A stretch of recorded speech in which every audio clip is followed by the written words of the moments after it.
이 영화는 이런 우리가 먹는 음식이나 밥이나 이런 거랑 달라서 우리의 어떤 그 기초적인 욕구를 자극하지 못합니다. 구미가 당기게끔 해줘야 돼요. 사람들이 야 이거 재밌대, 이거 괜찮은 거래 이런 말을 해줘야 이거 봐볼까? 이런 생각이 드는 거예요. 디즈니는 이제 자사 콘텐츠가 너무 훌륭하다고 생각하니까 거기 빠져 있는 거야. 자기들이 가지고 있는 스타워즈, 마블, 뭐 디즈니의 여러 가지 애니메이션들 이런 것들이 있으니까 이걸 드라마로 내면은 게임 대박 끝났지 나겠지. 뭐 이렇게 생각했는데 너무나도 방대한 세계관은 사람을 지치게 만들죠. 그러니까 디즈니는 그렇게 생각하지 말았어야 했죠. 아하.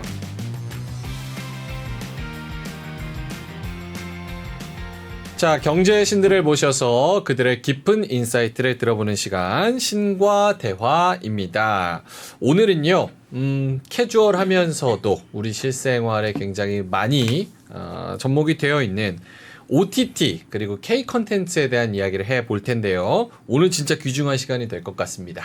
최고의 OTT 전문가, 최고의 컨텐츠 전문가 나와 계신데요. 일단은 컨텐츠 전문가 우리 라이너 형님 모셨습니다. 반갑습니다. 네, 안녕하십니까. 같이 하는 건 또 처음인데. 같이 이렇게 진행을 하는 건 처음이죠. 그렇죠. 예. 또 오늘 컨텐츠 관련해서 여러 가지 이야기들을 같이 곁들여 주시면 너무 알겠습니다. 풍성한 컨텐츠가 될 것 같습니다. 좋습니다. 자, 그리고 오늘의 주인공, 국내 최고 OTT 전문가 제레미 레터의 김종원 대표님 모셨습니다. 어서 오세요. 네, 안녕하세요. 3프로TV는 대표님이 이제 처음 네. 찾아주신 것 같은데 제가 대단한 이력을 또 갖고 있다고 말씀을 하셨으니까 제가 가장 좀 눈에 띄는 건 티빙 요 OTT를 기획하고 출시하셨다. 네. 제가 이제 CJ 재직 시절에 2010년도로 거슬러 가네요. 그때 네. 당시에 이제 티빙닷컴, 그러니까 당시 이제 CJ가 케이블 TV를 가지고 있었는데 그거를 이제 온라인으로 옮기자. 이제 이런 이제 생각을 가지고 티빙닷컴 그다음에 그 티빙 이렇게 이제 변신을 했었고요. 그리고 제가 2015년도에는 이제 SK텔레콤으로 이제 이적을 해서 거기서 이제 옥수수 혹시 옥수수 기억하시는지 이제 네. 옥수수 만들고 그걸 이제 웨이브하고 이제 합치는 것까지 이제 제 손으로 진행을 했었습니다. 옥수수 가입하라고 문자 엄청 나왔는데 그게 대표님 네. 작품이었습니다. 그리고 디즈니 플러스와 대한민국 OTT 전쟁 요 네. 책도 쓰셨다고요? 네네. 네. 요거 어떤 내용이에요? 이제 디즈니 플러스가 이제 한국에 출시가 된 게 이제 한 2년 정도 된 것 같아요. 근데 OTT에 대한 어떤 그때 당시 이제 OTT를 책 이름에 넣을지 말지 고민을 많이 했는데 지금은 이제 OTT가 굉장히 대중적인 언어까지 된 상황이었는데 네. 이게 이제 우리나라 산업을 미디어 산업을 많이 바꿀 수 있는 굉장히 큰 이제 변신의 기회가 될 수 있는 것 같은데 상대적으로 한국 미디어 산업이 좀 폐쇄성이 좀 있습니다. 그래서 그런 부분들을 좀 정리를 해서 그러니까 미국의 디즈니 플러스 특히 이제 디즈니라고 하는 기업에 대한 분석과 디즈니 플러스가 왜 출시가 되었는지 그리고 이것이 우리나라 산업에 어떤 영향을 미칠 것인지 뭐 이런 것들을 좀 분석을 해서 주로 이제 미디어 산업에 종사하는 분들에게 좀 들려주고 싶은 이야기들을 정리했다. 뭐 이렇게 이해하시면 될 것 같습니다. 디즈니 플러스가 좀 지금 잘 나가고 있으면 책이 좀 더 주목을 받았을 텐데 디즈니 플러스 네네. 지금 조금 힘들죠. 네. 힘들죠. 네. 디즈니 플러스가 생각했던 것보다 너무 안 되고 있고요.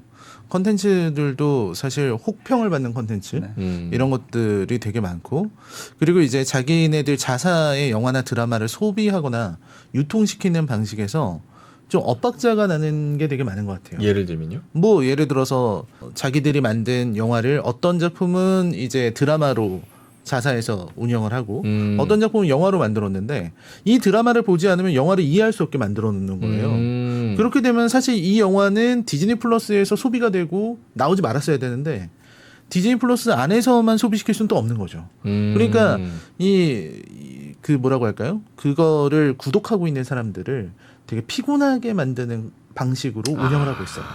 그래서 소비자 입장이 아니라 본인들 사업자 입장에서 좀 생각을 하는. 그렇죠. 사업자 입장에서 이렇게 하면 그러니까 그 숫자만 보는 거예요.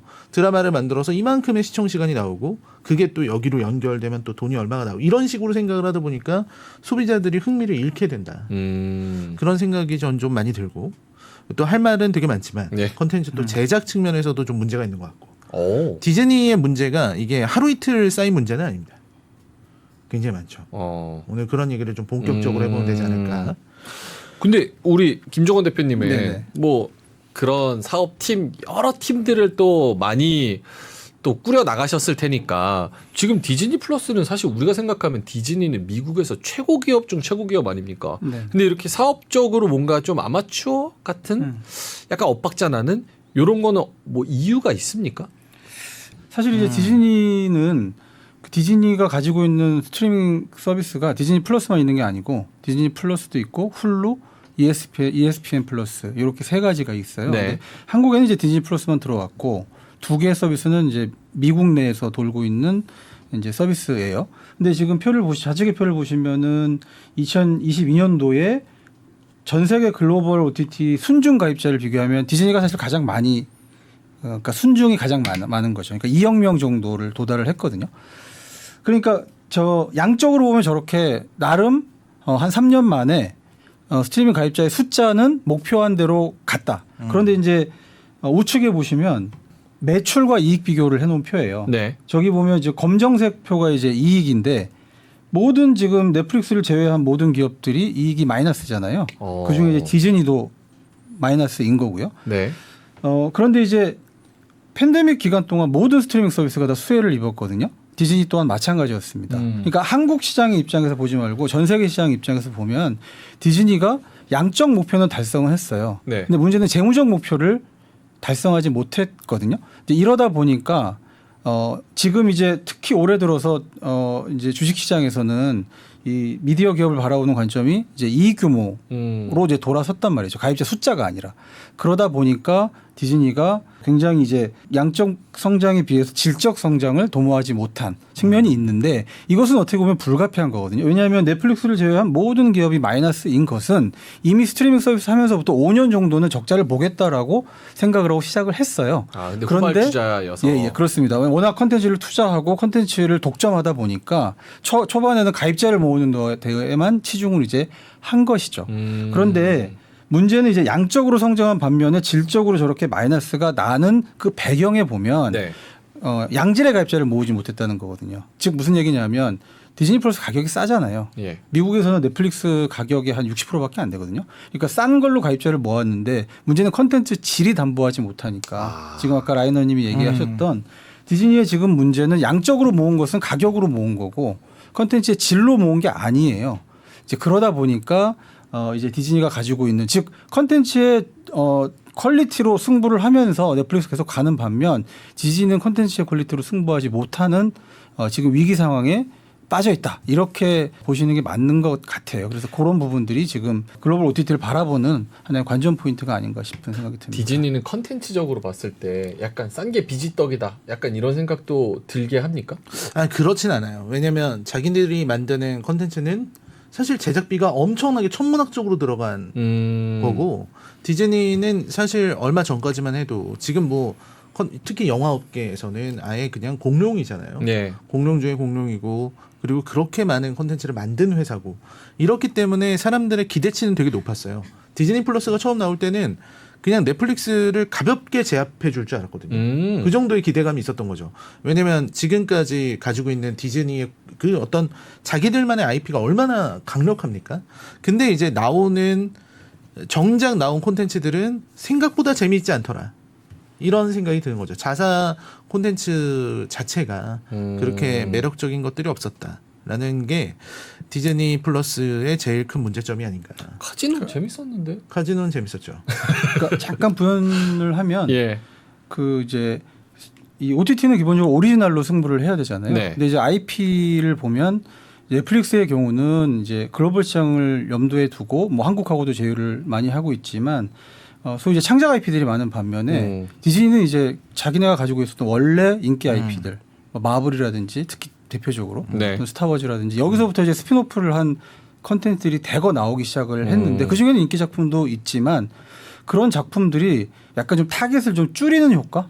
그러니까 신규로 가입자를 모으기에는 아까 잠깐 말씀하셨던 컨텐츠를 보려고 공부를 해야 하거나 뭐 이제 이런 어떤 이제 경향들 때문에 신규 가입자 확장에 굉장히 한계가 있는 그러니까 예를 들면 오징어 게임 같은 형태로 누구나 봐야 안 보면 안 되는 그런 어떤 포모 같은 그러니까 킬러 두려움, 컨텐츠. 네, 그 컨텐츠를 만드는데 한 2년 동안 보면 지금 카지노 얘기하셨지만 글로벌을 들썩거리는 그쵸. 컨텐츠를 만들어내는 데는 성공하지 못했잖아요. 그게 이제 외연 확장에 좀 한계를 보이는.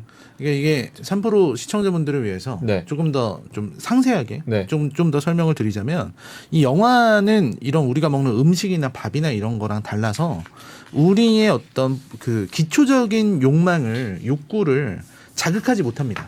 그래서 영화를 우리가 OTT를 해놓고 OTT에 뭐 영화 수백 편이 있든 수천 편이 네. 있든 난 맨날 영화 봐야지 이렇게 생각 안 한다는 거예요. 그렇겠죠. 그러니까 구미가 당기게끔 해줘야 돼요. 사람들이 야 이거 재밌대, 이거 괜찮은 거래 이런 말을 해줘야 이거 봐볼까 이런 생각이 드는 거예요. 그래서 항상 영화를 추천하는 프로그램이 있고 이런 컨텐츠들이 있는 거잖아요. 그러니까 결국은 OTT는 영화를 갖고 있는 것만으로 안 되고 새로운 걸 내서 사람들을 끌어들여야 되는데 아까 이제 대표님께서 말씀하신 거는 예를 들어서 오징어 게임은 큰 관점에서 보면 얻어 걸린 거란 말이에요. 그러니까 넷플릭스가 이제 그 창작자들에게 아주 친화적으로 예. 다가갔고 문호를 열었고 그래서 사실 우리 그 영화 제작하시는 분들, 드라마 제작하시는 분들이 넷플릭스 앞에서 이렇게 줄을 서요. 비유적으로 말하면 우리 작품도 넷플릭스에서 좀 할 수 있게끔 해달라. 근데 그렇게 전 세계의 다양한 콘텐츠들을 가리지 않고 받아들이면서 이제 그 중에서 괜찮다 싶은 거를 걔네들은 전략적으로 썸네일을 보여주고 그게 이제 먹혀 들어가면서 글로벌 인기를 끄는 작품들이 나오게 됐고 그게 사실은 K 콘텐츠의 지금과 같은 이런 위상을 갖고 온 것 중에 하나 아니겠습니까? 뭐 오징어 게임도 그렇고 지금도 그렇잖아요. 얼마 전에도 뭐 셀러브리티 같은 거 나오면 뭐 난리가 나잖아요. 이런 것들이 가능하게 된 게 그 넷플릭스의 전략인데 근데 디즈니는 이제 자사 콘텐츠가 너무 훌륭하다고 생각하니까 거기 빠져 있는 거야. 자기들이 가지고 있는 이 무슨 아까 말씀하신 스타워즈, 뭐 마블, 뭐 디즈니의 여러 가지 애니메이션들 이런 것들이 있으니까 이걸 드라마로 내면은 뭐 게임 대박 끝났지 나겠지. 뭐 이렇게 생각했는데 그 세계관 너무나도 방대한 세계관은 사람을 지치게 만들죠. 그러니까 디즈니는 그렇게 생각하지 말았어야 했죠. 아하. 이게 지금 말씀하신 거를 여러 가지 들어보면 사실은 얼마나 많습니까? 넷플릭스, 디즈니, 우리나라 뭐 웨이브, 티빙, 애플 TV, 왓챠 엄청 많잖아요. 그러면서 결국은 디즈니가 지금 좀 고전하고 있는 거는 킬러 컨텐츠의 부재다. 그런 생각을 했을 때는 이런 OTT 업체들이 점점 비즈니스 모델로 치면 연예기획사랑 비슷해지는 그런 느낌이에요. 그러니까 하나 띄워가지고 그거 대박 나면 우리 플랫폼에 더 많이 들어오니까 결국은 더 장사가 잘 되고 하이브도 BTS가 잘 되니까 이제 나머지 그런 그룹들이 좀 수혜를 받듯이 약간 그런 형태로 가고 있는 건가? 그렇다면 마진율이 앞으로 더 안 좋아질 가능성이 있나? 그 우리가 이제 OTT를 이제 플랫폼 입장에서 분류할 때 세 가지 부류로 분류가 가능할 것 같아요. 하나는 이제 넷플릭스. 여기는 이제 원래 기존 미디어를 일단은 이제 약간 파괴하기 위해서 등장한 모델이잖아요. 이거를 굳이 한국으로 따지면 이제 왓챠가 사실은 넷플릭스 모델이고, 그다음에 두 번째가 이제 디즈니 같은 모델은 원래 방송 채널이나 영화관을 위해서 콘텐츠를 제작했던 사람들이에요. 디즈니, 뭐 HBO 맥스, 이제 맥스로 이름 바뀌었지만, 뭐 파라마운트 플러스 뭐 이런 것들이고요. 세 번째가 애플하고 아마존입니다. 여기는 자신의 그 가입자군을 가지고 있으면서 하나는 디바이스, 하나는 쇼핑. 그 이제 우리나라로 따지면 이제 쿠팡 플레이. 요 세 가지 군인데요. 문제는 이제 가운데는 원래 방송 채널들을 다 가지고 있거나 영화관을 통해서 유통 수익을 벌어들였던 사업자이잖아요.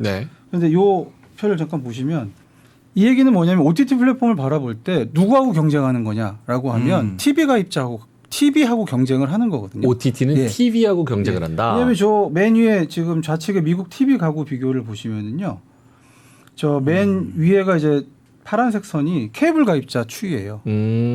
지금 50% 밑으로 떨어졌어요. 지금 근데 우리나라는 몇 프로냐면 우리나라 아직 80% 넘습니다. 그러니까 무슨 얘기냐면 미국 시장은 치열하게 대체로 가는 시장이에요. 이 얘기는 뭐냐 하면 지금 TV 채널에서 컨텐츠를 많이 디즈니만 하더라도 ABC 갖고 있죠. 디즈니 채널 케이블 채널 갖고 있죠. 스포츠 ESPN 채널 갖고 있죠. 20개가 넘어요 채널 숫자가. 그러면 저 얘기는 뭐냐면 점점 TV 쪽에 수익률이 줄잖아요. 그죠? 그러니까 그 얘기는 이익률이 줄 수밖에 없는 거죠. 그래서 최근에 요 가장 지난주의 이야기인데 이제 디즈니 CEO가 더 이상 ABC하고 ESPN은 우리의 핵심 자산이 아니다. 팔겠다라고 선언을 합니다. 근데 여전히 그 방송 네트워크가 전체 디즈니에서 수익으로 35%, 이익률 기준으로는 38%를 차지하는 아직 캐시카우 사업이에요. 그런데 왜 그런 선언을 하느냐? 저 떨어지는 추이가 그러니까 미국 전체 TV 수신 가구에서 50%만 케이블 TV를 보는 정도로 지금 빠지고 있거든요.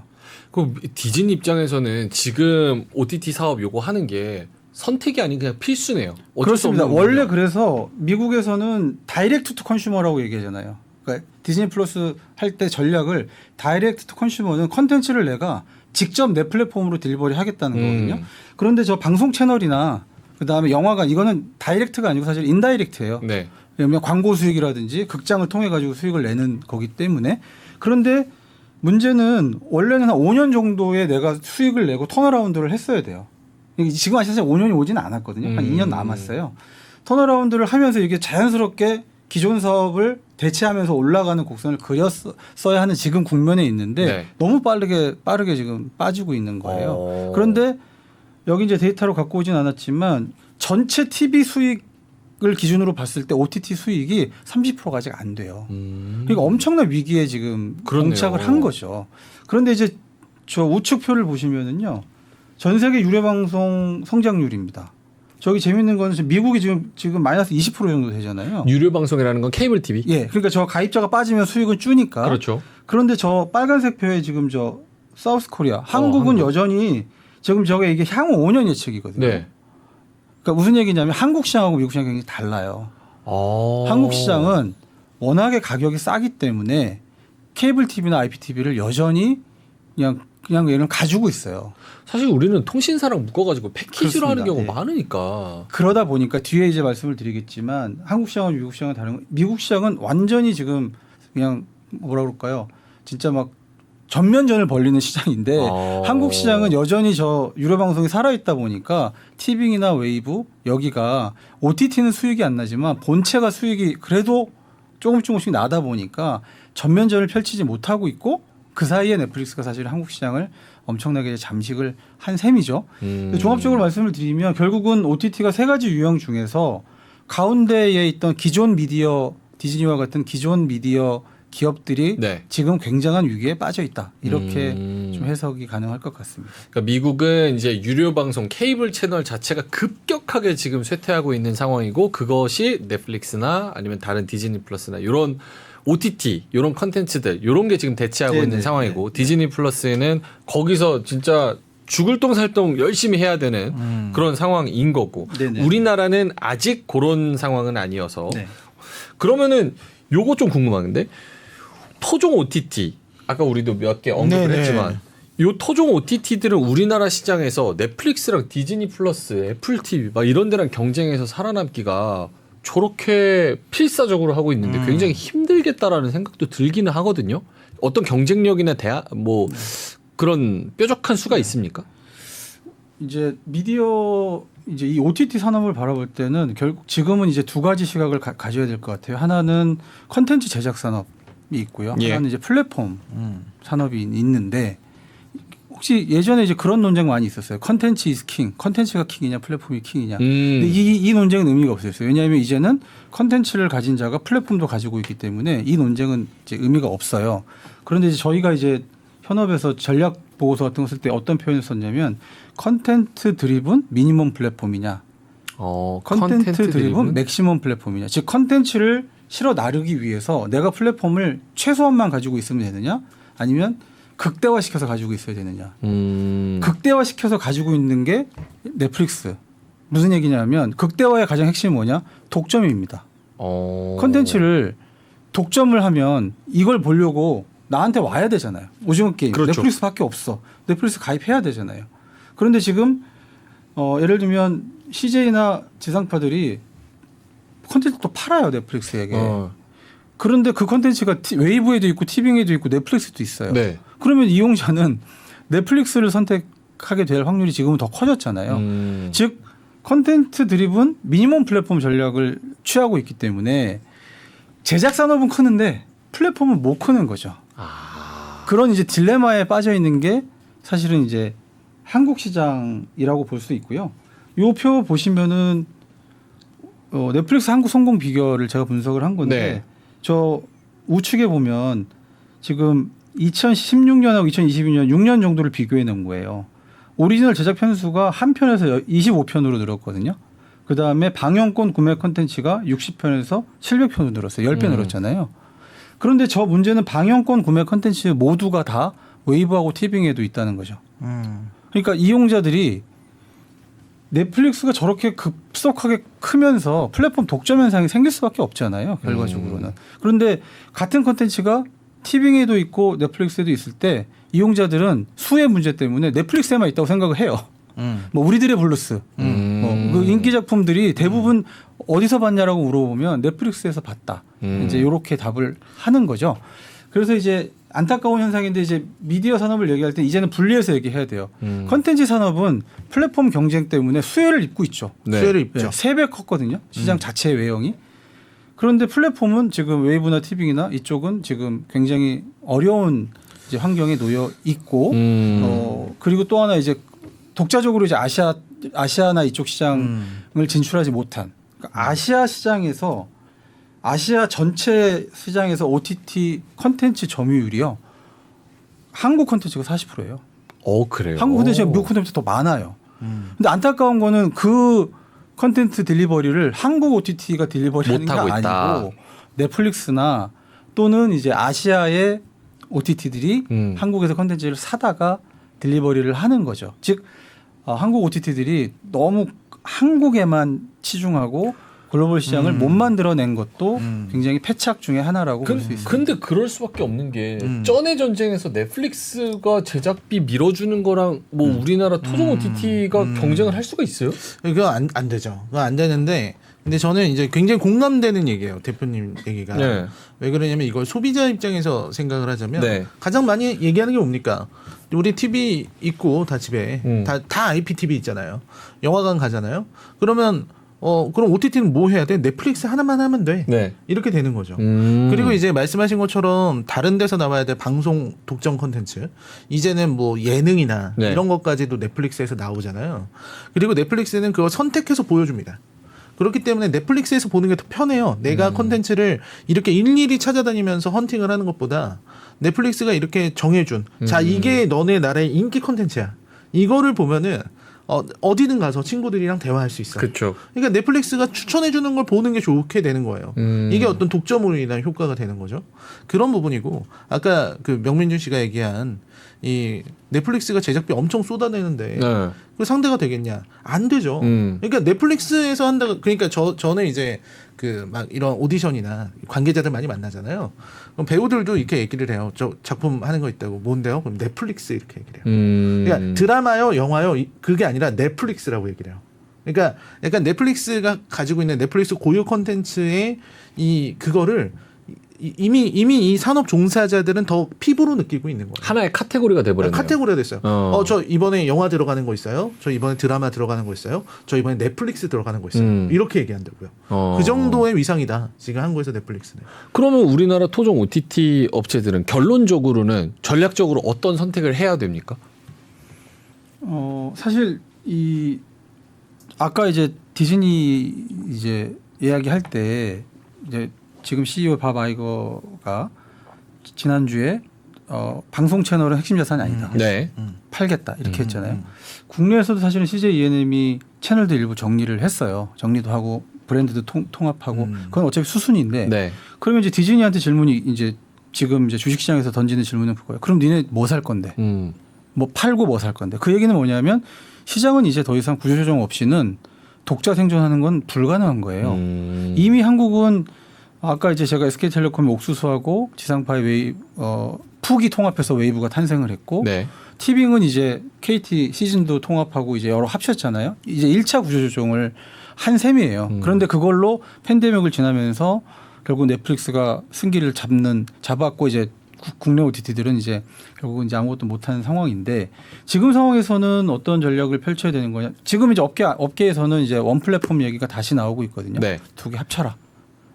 그러지 않으면 답이 없다. 근데 이제 물론 여기서 한 가지 이제 우리 시장이 지금 한 38% 정도 예측합니다. 그러니까 그러니까 넷플릭스가 우리나라 시장의 점유가 한 40% 밑에 아직은. 40% 그럼 정도. 토종 OTT의 합산이 한 40% 됩니다. 그러니까 전 세계적으로 보면 한국 시장이 그래도 토종 OTT가 여전히 지켜주고 있는 시장이기는 해요. 여전히. 그런데 시장 문제는 넷플릭스는 글로벌 OTT고 네. 우리는 지금 로컬 OTT잖아요. 근데 아시아 진출을 왜 못했을까 하는 게 저는 굉장히 뼈아픈. 아쉽고. 네, 아시아 시장이 그렇게 한국 시장에 대한 수요가 큰데 사실 뭐 못한 이유는 여러 가지가 있는데 지금이라도 지금 원 플랫폼이나 또는 아시아 전략이나 이런 것들이 좀 있어야 된다라고 하는 부분인데요.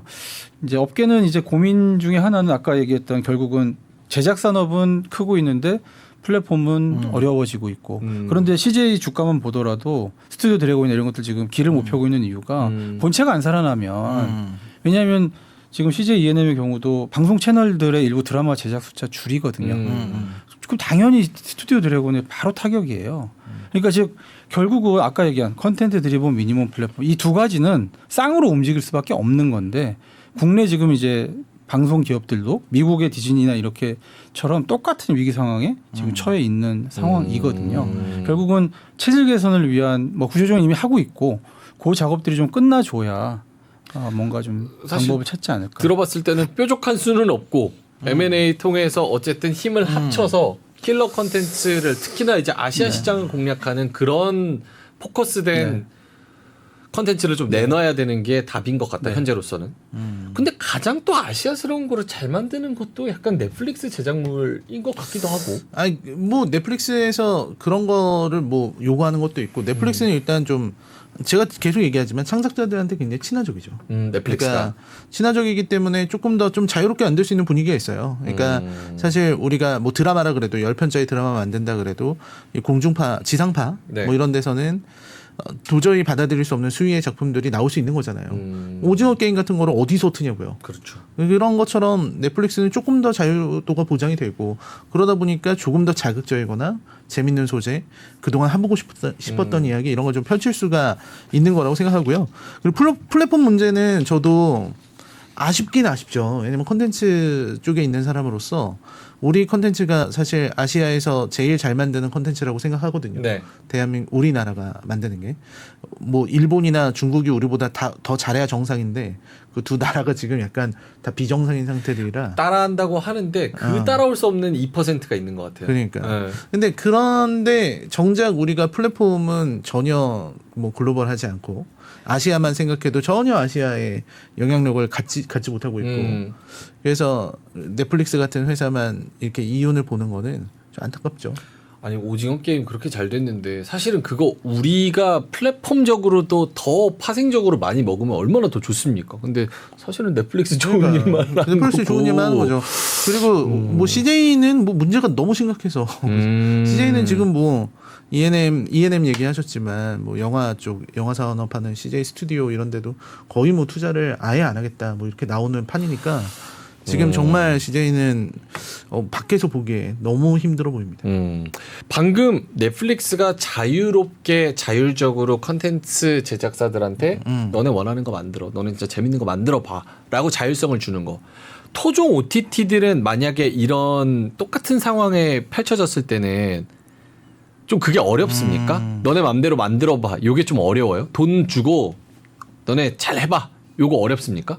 사실 그 부분은 조금 시각을 넓게 보면은 넷플릭스가 일종의 한국 시장에서 약간 매기 역할을 했어요. 예. 그전에는 우리가 제작사들도 외주사 이렇게 불렀거든요. 그렇죠. 맞아. 그리고 이제 지상파 외주를 보호하기 위해서 법도 그 비율도 막 정해놓고 막 이럴 정도로 그런 이제 약간 수직 관계로 네. 보았는데 넷플릭스 때문에 방송국들도 태세가 좀 많이 바뀌기도 했고요. 그리고 이제 스튜디오 드래곤이나 또는 뭐 저희 JTBC 제작사나 이런 데들이 대부분 다 수직 계열화돼 있잖아요. 그래서 특히 작가진들이라든지 전체적으로 산업 자체가 굉장히 시스템화 되었거든요. 네. 그래서 그 얘기는 뭐냐면 뭐 넷플릭스만 뭐 굉장히 자유롭게 창작자를 보호하거나 이제는 좀 그런 건 아닌 것 같아요.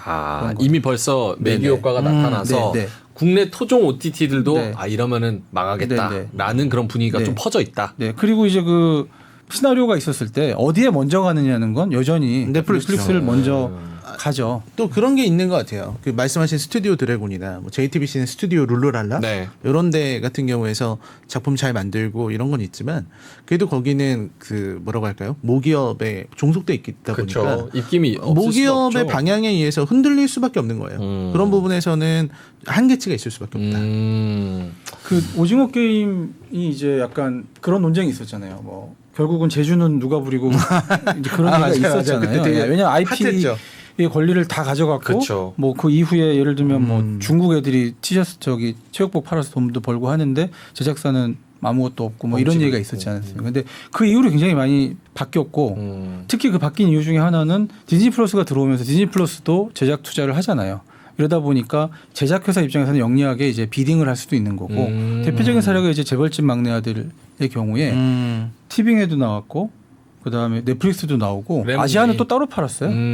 그래서 이 수익을 이제 극대화하는 거죠. IP를 한 군데만 올인시켜주는 것이 아니고 그리고 이제 뭐 제작사가 이제 그 뮤지컬 판권도 확보하고 어허. 뭐 이제 그런 사례들이 나오고 있어서 분명히 이제 오징어 게임 이후에 생태계가 그런 부분에 있어서는 훨씬 더 그리고 제작비도 많이 올라가고 뭐 이런 것들은 분명히 좋은 환경을 만들고 있다. 그래서 제가 아까 미디어 산업은 철저하게 플랫폼하고 제작 산업은 분리시켜서 봐야 된다. 그러니까요. 예, 그래서 플랫폼 입장에서는 되게 부정적인데 제작사 입장에서는 긍정적인 호재가 맞아요. 여전히 많다. 그리고 콘텐츠 산업은 되게 지금 호재죠. 네. 왜냐하면 OTT 전쟁이라고 하셨잖아요. 네. OTT들이 전쟁하려면 결국 출혈을 하잖아요. 그 출혈할 만큼 투자하는 게 전부 다 제작사에게 들어가는 거고 우리는 그 사이에 우리 콘텐츠 역량을 계속 발전시킬 수 있는 기회를 계속 얻고 있기 때문에 네. 콘텐츠 산업은 발전하는 거죠. 너무 두 분이서 스무스하게 잘 넘어가 주셔서 K 컨텐츠에 대한 이야기 한번 해볼게요. 사실 두 분 다 긍정적으로 말씀을 하시지만 주가는 그렇지 않거든요. 이게 하나 대박 터질 것 같다라고 하면 그 기대감에 미리 땡겨서 주가가 올랐다가 생각보다는 별론데 하면은 주가는 바로 떨어지고 K 컨텐츠의 지금 외국에서의 우리를 K 컨텐츠 제작사를 바라보는 매력은 싼 값에 너무 멋있게 한국 스타일로 잘 만든다. 이게 강점인 것 같은데 결국은 어떻게 보면 가성비라는 요소가 들어가 있는 거거든요. 그래서 제가 컨텐츠 만드는 분한테 전화를 해봤어요. 어떻게 이렇게 비슷한 CG에 비슷한 훨씬 더 멋있는 장면을 내면서 미국의 10분의 1 가격으로 만들 수가 있냐. 그랬더니 결론은 어느 정도 스태프들과 배우들의 좀 쥐어짜기가 좀 들어가 있다는 거예요. 미국은 그 규정에 맞춰서 이걸 만들어야 되기 때문에 아무래도 단가가 훨씬 높을 수밖에 없고 우리나라는 많이 나아졌다고는 하지만 그래도 암암리에 스태프들, 배우들 좀 쥐어짜게 하면서 하는 경향이 어느 정도는 있다. 이렇게 얘기하는데 K 콘텐츠의 그래도 앞으로의 매력도는 계속 있습니까? 긍정적으로 바라볼 만큼? 기본적으로 그러니까 왜 K 컨텐츠가 매력이 있습니까라고 하면 네. 저는 기본적으로 K 스토리, 그러니까 기본적으로 한국적 스토리를 잘 만들어낸다. 그리고 전 세계의 대중들이 공감할 수 있는 스토리라인을 잘 뽑아낸다. 네. 여기에 있고요. 지금 말씀하신 거는 이제 그거를 제작하는 데 있어서의 제작 시스템이 미국보다는 훨씬 더 뭐라 그럴까요? 열악하지만 잘 만들어낼 수 있는 비법을 가지고 있다. 뭐 이 정도로 해석이 되거든요. 근데 이제 그거는 뭐 비하인드로 그렇게 얘기할 수는 있을 것 같아요. 그렇지만 아까 말씀드린 것처럼 오징어 게임 이후에 시스템들이 굉장히 선진화되고 있는 것도 사실이고. 하나는 이제 원래 스튜디오 드래곤이든 어디든 한국 방송 채널에 방영할 목적으로 기획을 해서 드라마를 만들었다가 넷플릭스에 가져갔더니 이거 좋으니까 그러면 같이 만들자. 같이라는 얘기는 방송 채널에 틀고 티빙 니네 틀고 넷플릭스 전 세계 독점 우리한테 줘.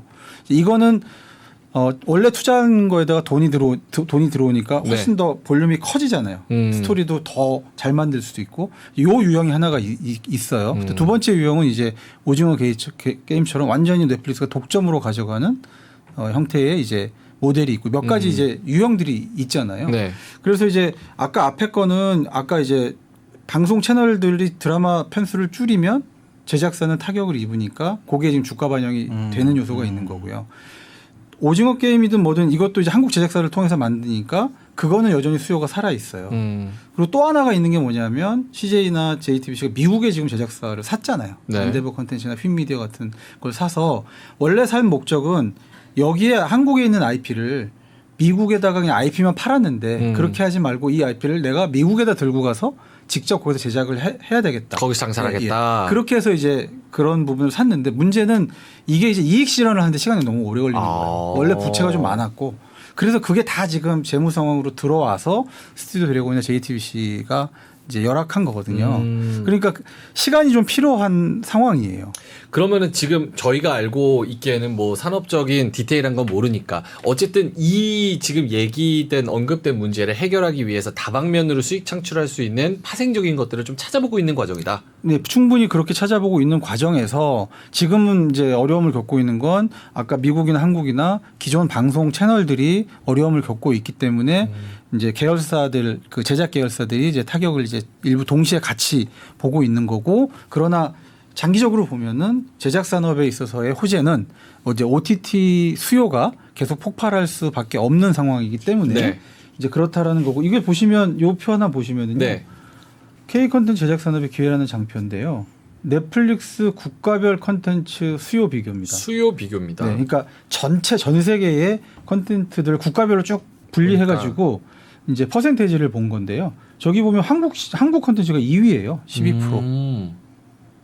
사실 저건 어마어마한 거거든요. 전 세계에서. 그러니까 한국이 넷플릭스를 가장 많이 본다는 거예요? 아니면은 전 세계에서 전 세계 넷플릭스 구독자가 한국 컨텐츠를 두 번째로 많이 보는 거죠.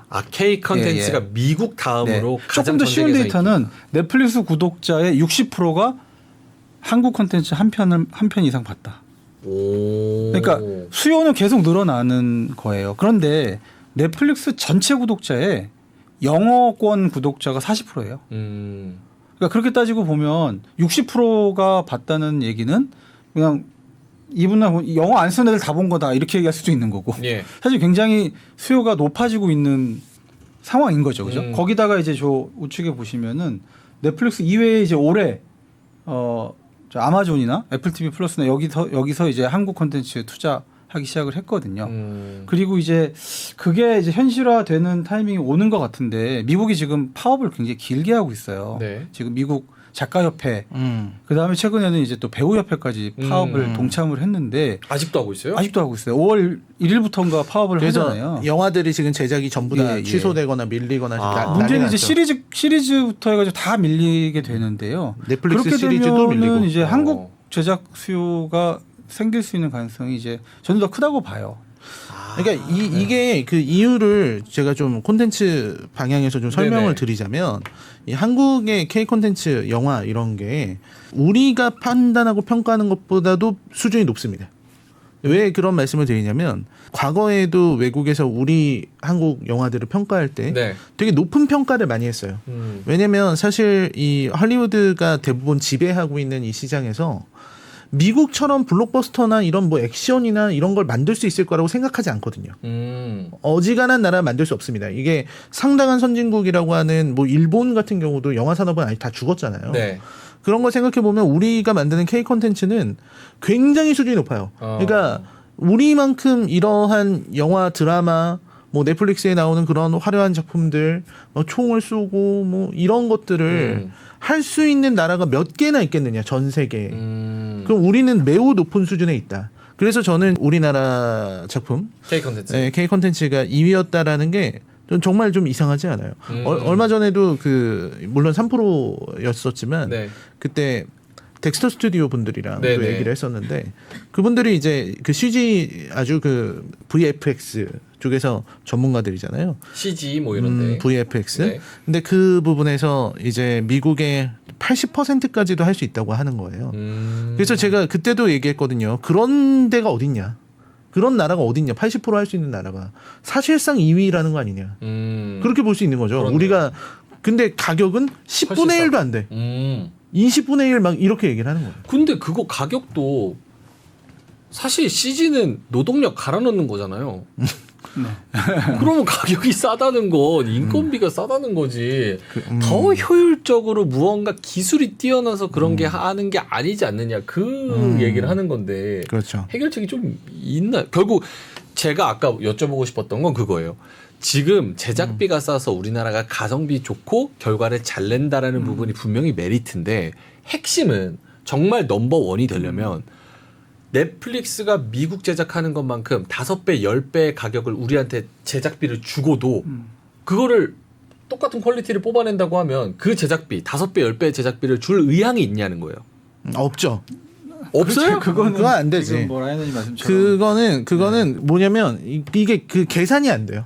이거는 그 이게 장사라고 말해서 죄송합니다만 장사죠. 장사는 그렇게 하는 게 아니야. 그렇게 할 수가 없어. 아니 그 같은 돈을 주면은 저 같아도 헐리우드 제작사에 맡겨요. 맞아요, 대표님? 아 이건 투자의 영역인데 같은 돈을 들여서 같은 돈을 들이면 네. 제작비가 똑같아. 네. 같은 장르예요. 네. 이쪽은 헐리우드의 유명 제작사고 그다음에 이쪽은 한국 뭐. 이거 누가 생각해도 명백한 거 아닙니까? 그거는 좀 저는 예. 퀘션입니다. 퀘션이에요. 네. 그러면은 그런 사례가 없기는 하지만 그러면은 결국 우리나라 K 컨텐츠는 아직은 네. 좀 싼 가격 플러스 싼 가격에도 좋은 퀄리티 요런 쪽에 투자 포커스를 맞추는 게 맞습니까? 근데 그거는 좀 다른 것 같아요. 그러니까 무슨 얘기냐 하면은 그러니까 넷플릭스나 디즈니 플러스나 한국에 투자할 때 한국에 방영할 목적 플러스 글로벌이잖아요. 무슨 얘기냐면 한국이 아니고 글로벌을 위해서만 상영을 할 목적으로 한국 제작사를 쓰는 케이스는 없잖아요. 즉 한국에 방영할 목적으로 제작을 하면 한국 단가에 맞추면서 가요. 기본적으로 그렇잖아요. 당연한 얘기죠. 네. 그러니까 이게 단가 체계가 올라간다고 하더라도 그런데 이제 지금 이제 미국에 방영할 목적으로 한국 제작사를 여기 와서 만드는 케이스는 발생하지는 않잖아요. 그러니까 타겟하는 그 예산 자체가 이제 네네. 다르다라는 말씀인 네네. 거죠. 그러니까 이게 제작비 규모가 너무 달라서 네. 그래요. 우리나라에서는 사실 그 뭐 콘텐츠가 네. 넷플릭스도 그렇지만 우리는 뭐 150억 이상의 영화가 나오기가 이게 쉽지 않은 환경이에요. 근데 이제 딱 아까 고비가 말씀드렸던 있어요.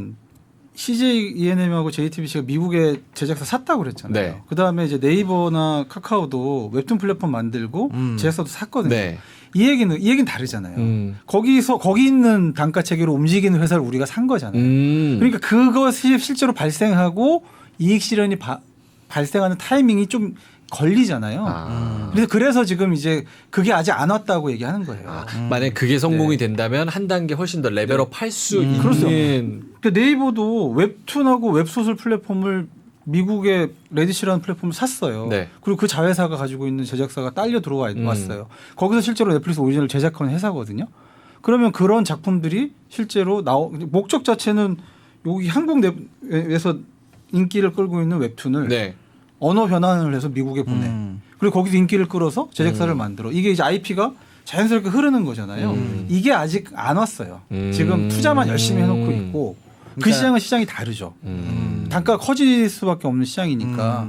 그러니까 이제 그 제작 산업이 그러니까 플랫폼은 계속 토종 OTT들은 한국만 겨냥하고 있지만 네. 제작 산업은 다른 거죠. 근데 그 호재가 아직 안 왔기 때문에 조금 더 기다려야 된다. 그러니까 안 왔다는 게 이제 결과물이 그러니까 아직은 되지 않았다. 부채 처리하는데 지금 재무적으로는 지금 손실을 계속 입는 상태이거든요. 진행 아직은. 중이라는. 네네. 근데 그 과정과 결과값에 대해서 예상하시기로는 좋은 결과를 예상하세요? 지금 이제 나오고 있는 게 파라마운트 플러스에 뭐 드라마 공급하거나 지금 그 작품 하나 있는데 네네. 애플 TV 플러스의 드라마 그게 그 과정이거든요. 네. 그리고 이제 그거 할 때 보면 뭐 박찬욱 감독이 감독을 한다든지 네. 여러 또 한국의 또 크리에이터들이 그쪽에 제작 산업에도 동참을 하고 하니까 어떤 사례들이 굉장히 좋은 사례들이 많이 나오고 있다 이렇게 봐야 될 것 같습니다. 사실은 뭐 그 K 컨텐츠 관련해서 주가가 워낙 안 좋으니까 네네. 뭐 사실은 주식하는 분들 증권가 이쪽에서 하는 얘기는 이 하나의 제작을 했을 때 이게 될지 안 될지에 따라서 너무 실적이 왔다리 갔다리 하는 부분에 있어서 좀 불확실성이 크다라는 게 좀 단점이었고 그리고 결국은 좀 딥하게 들어가면 산업적으로 쥐어짜기, 비용 쥐어짜기 여기에 대한 부담감이 얼마나 크게 절대 경쟁력으로 이어질 수 있을까였는데 지금 대표님 하시는 말씀 들어보면은 더 많은 방향으로 아예 많은 수익을 낼 수 있는 그런 단계로 진입을 네. 하고 있는 거다. 네. 알겠습니다. 제가 이거 재밌는 표 하나 보여드릴게요. 네. 이거는 되게 흥미로울 표인데요. 미국 인종별로 출연자 비중을 정리한 거예요. 최근 데이터인데 지금 세 가지 그룹이 있는데요. 네. 맨 좌측 그룹이 히스패닉이에요. 히스패닉이 그러니까 미국 인구의 18%예요. 히스패닉 뭐 스페인 계열이나 이쪽이. 네. 그런데 파란색은 뭐냐면 히스패닉이 출연하는 방송 채널의 컨텐츠 수 비중이 10%예요. OTT에서는 10%. 이 얘기는 뭐냐면 히스패닉이 인구비는 되게 높은데 실제로 히스패닉이 출연하는 컨텐츠는 적다는 거예요. 아하. 자, 그런데 저쪽 그 오른쪽 끝에 보면은 아시아의 인구비가 미국에서 6%밖에 안 돼요. 그런데 지금 TV에서 출연자는 11%, OTT에서 출연자는 17%예요. 재미있는 표죠. 그렇네요, 진짜. 그런데 2060년이 되면은 네. 저 아시아 인구비가 10%로 는다는 거거든요. 그러니까 미국이 다인종 국가인데 지금 백인이 한 59%래요. 그런데 이게 2060년이 되면 백인이 50%로 떨어져요. 그러면서 다른 인종이 느는데 그중에 아시아가 10%를 늘어요. 그런데 컨텐츠 지금 미국은 특이하게 저 컨텐츠 인종 출연 비율이 굉장히 저렇게 따라가요, 트렌드를. 근데 재밌는 현상은 가운데가 흑인이에요. 흑인은 인구비보다 높죠. 인구비가 12%인데 방송이 높아요. 27%. 저건 왜 그러냐면 흑인은 기본적으로 영어를 하잖아요. 네. 그런데 아시아 쪽은 영어가 약하잖아요. 그렇죠. 그러니까 저쪽 우측에 보면 빨간색 비중이 높아요. OTT가 더 높은 거예요. 그러니까 OTT는 기본적으로 이제 다국어로 다 번역도 되고 하기 때문에 기본적으로 OTT에 지금 더 많이 나가는 거죠, 아시아가. 저거를 분석하면서 대표적인 작품으로 얘기한 게 이제 성난 사람들, 더 비프라고 하는 최근에 나온 작품이에요. 네. 그 성난 사람들이라는 작품은 이제 중국계 이민자와 한국계 이민자가 실제로 굉장히 이제 좌충우돌 벌이는 이제 블랙 코미디인데 굉장히 좋은 작품이거든요. 감독 한국 사람이죠. 출연자 대부분 한국 사람들이죠. 그러니까 그 기본적으로도 아시아에서도 한국 비중이 높다. 비중이 높고 한국인들의 크리에이터와 어떤 스토리 이런 것들이 되게 비중이 높아요. 그 이야기는 계속 그 수요가 존재한다는 계속 올라가면 올라가지 줄어들지는 않는다는 거거든요. 저런 어떤 인종별의 어떤 이 비중이라든지 아까 얘기한 넷플릭스의 영어 쓰는 사람들의 비중이 40%. 그럼 난 영어가 60%라는 거잖아요.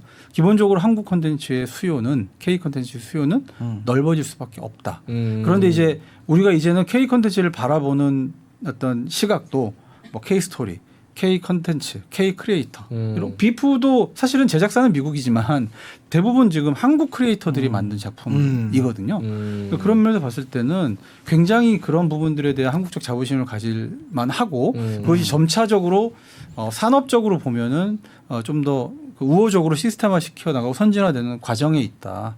더 커질 수 있는 것 같습니다. 가능성과 초석이 지금 어느 정도 네네. 많이 마련이 되고 있다.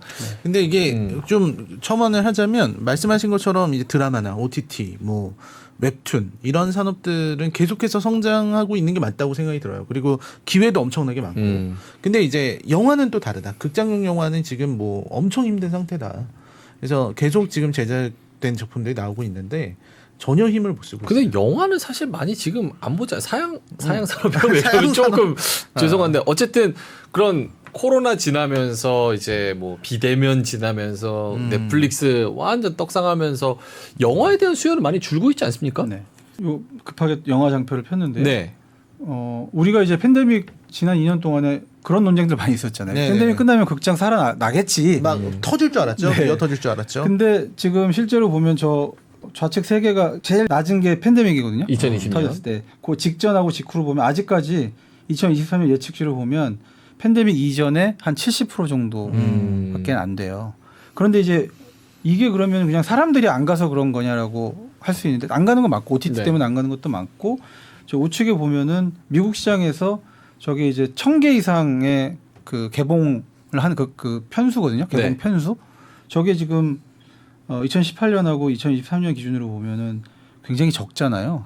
그러니까 개봉 편수가 기본적으로 절대적으로 줄었어요. 그건 왜 그런 거예요?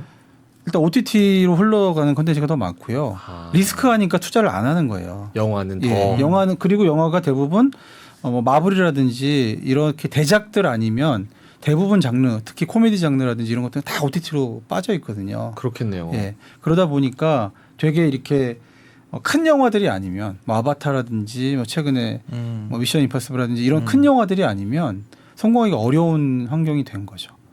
영화관에 가서 정말 뭐 돌비 사운드, 네네. 큰 화면 이런 걸로 봐야 되는 절대 메리트가 있지 않는 이상 네네. OTT 쪽으로 많이 흘러가고 네네. 아예 네. 개봉하는 그런 영화 네. 개수 자체도 줄어들어 버렸다. 근데 우리가 흔히 이렇게 그 젊은 세대가 극장을 안 간다고 생각하지만 네. 통계로 보면 오히려 나이 든 세대가 더 안 가고 있어요. 극장을. 그렇습니다. 예, 오히려 왜냐하면 대작에 대한 매력도는 젊은 사람들이 더 많은 거예요. 그렇죠.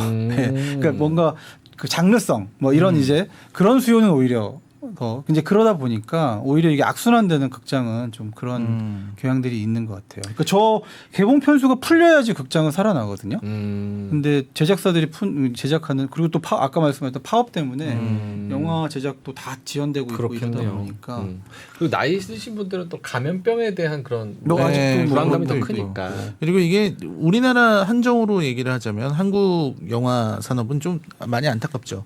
2019년에 영화 산업의 매출 같은 걸 보면 절정이었거든요. 그건 대단했었는데, 근데 뭐 코로나 엔데믹 되고 나서는 엄청나게 줄어들었어요. 미국보다도 더 많이 줄어들었을 거예요.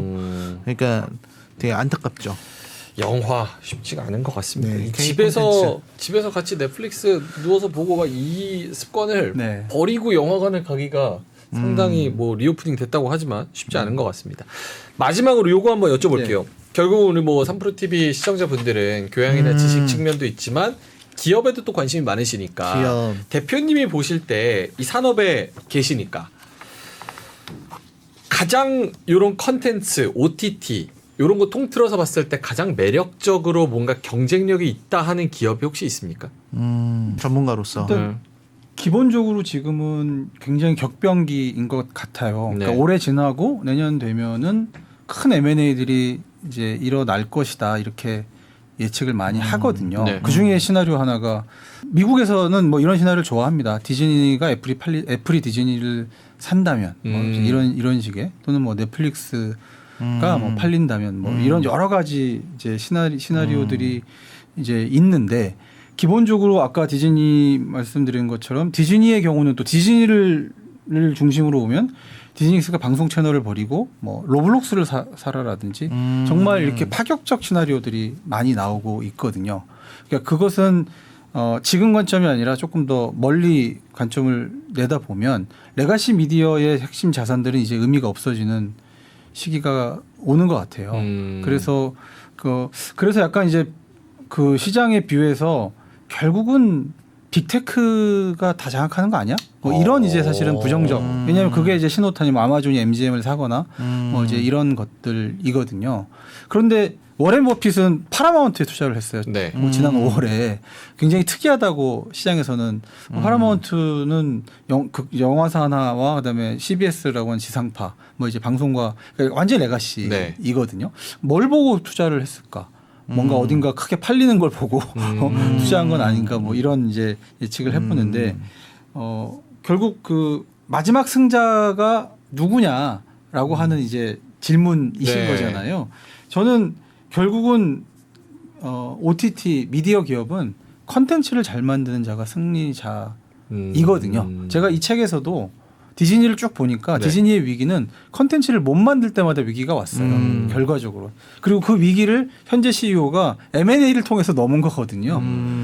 그래서 수직 계열화 시키고 이제 이렇게 하면서 컨텐츠. 근데 이제 지금 현재는 컨텐츠 누가 제일 잘 만들어? 넷플릭스가 제일 컨텐츠를 잘 만들고 있죠. 영리하게 굉장히. 그래서 저는 마지막 승자가 누구냐라고 하면 넷플릭스가 아니겠나. 근데 그 넷플릭스를 결국은 누군가 산다면 뭐 그 또한 승리자가 아니겠느냐 하는 생각이 좀 듭니다. 참 유튜브랑 넷플릭스 나오면서 이 전체적인 산업과 판 자체가 엄청나게 그렇죠. 변동이. 아까 TV 뺏기는 거 넷플릭스도 네. 말씀하셨지만 유튜브에 뺏기는 것도 엄청나니까요. 그렇죠. 근데 이제 진짜 안타까운 것 중에 하나는 넷플릭스가 2007년에 나왔잖아요. 네. 근데 사실은 한국에 넷플릭스보다 더 먼저 나온 스트리밍 서비스 있거든요. 곰TV라고 혹시? 곰플레이 엄청 많이 왔는데. 곰TV가 2004년에 나왔어요. 그러니까 인터넷 기술을 활용해서 미국은 그때 당시 우리나라보다 인터넷 환경이 엄청 열악했잖아요. 그래서 넷플릭스 스트리밍 나왔을 때 2007년에 엄청 비아냥거렸거든요. 터지는데 영상 터지는 다음 3분 기다려야 되고 그런 시점에 그거보다 훨씬 더. 그런데 문제는 뭐에서 승패가 갈렸냐면 비즈니스 모델이죠. 곰TV는 광고로 갔고 그다음에 여기는 이제 정액제로 갔잖아요. 비즈니스 모델이 승부를 가른 거죠, 결과적으로는. 그래서 그다음에 또 하나를 꼽자면 개방적 생태계예요, 결국. 개방적 생태계. 그래서 지금 우리가 이제 미디어 산업이 OTT 로 이제 완전히 변환을 하는 과정에서 한국 시장에서 가장 이제 명심해야 될 건 그건 것 같아요. 개방하지 않으면 시장을 빼앗길 수밖에 없는데 그나마 그래도 제작 산업은 그래도 잘 활용해서 넘기고 있잖아요. 플랫폼은 좀 어려움을 겪고 있지만 그런 점들이 좀 큰 시사점이 아닐까 그런 생각이 좀 들어요. 알겠습니다.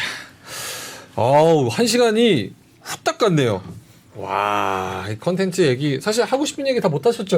뭐 할 얘기는 많은데 그래도 대표님이 워낙 말씀을 잘해주셔가지고 대표님도 다 못 하셨어요. 하고 싶은 그렇죠. 얘기. 그렇죠. 오늘 저 PPT 자료가 한 20장 되는데 거의 한 서너 네. 장밖에 못 쓴 그런 상황입니다. 또 한 번 또 나와 주시면은 언제든지 또 감사합니다. 산업적인 이야기 그리고 또 실제로 현장에 계시고 있으니까 그런 부분에서 여러 가지 이야기를 들을 수 있을 것 같습니다. 자, 알겠습니다. 오늘 굉장히 유익한 시간이었고요. K 컨텐츠 그리고 국내 토종 OTT 그리고 글로벌 OTT 더 나아가서는 뭐 빅테크 얘기까지 좀 간단하게 좀 해봤습니다. 자, 그러면 두 분은 여기서 인사드리도록 하겠습니다. OTT 전문가 제레미 레터 김종원 대표님 그리고 컨텐츠 전문가 우리 라이너 형님과 함께했습니다. 두 분 고맙습니다. 네, 감사합니다. 감사합니다.